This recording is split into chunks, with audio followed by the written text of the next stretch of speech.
Mahakama ya mkoa wa Tanga imemhukumu Sayyid Yunus maarufu kama Big Saila mwenye umri wa miaka 20 na mkazi wa Makorora jijini Tanga kutumikia kifungo cha maisha jela baada ya kupatikana na hatia ya kumlawiti mtoto mwenye umri wa miaka 11.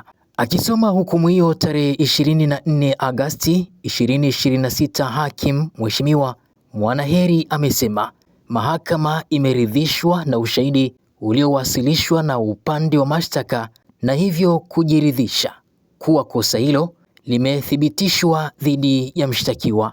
Hakimu huyo amesema hukumu hiyo imetolewa na kuzingatia sheria na kuhakikisha haki inatendeka, huku ikiwa ni fundisho kwa watu wengine wanaoweza kujihusisha na vitendo vya ukatili dhidi ya watoto. Kwa mujibu wa maelezo ya kesi, mtuhumiwa alifikishwa mahakamani kwa kosa la kumlawiti mtoto huyo mwenye umri wa miaka 11 ambaye ni mwanafunzi wa darasa la 4.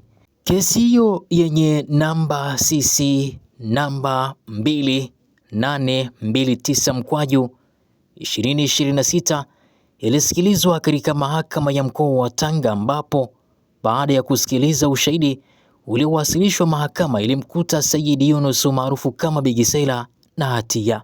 Mahakama imemhukumu mtuhumiwa huyo kutumikia kifungu cha maisha jela.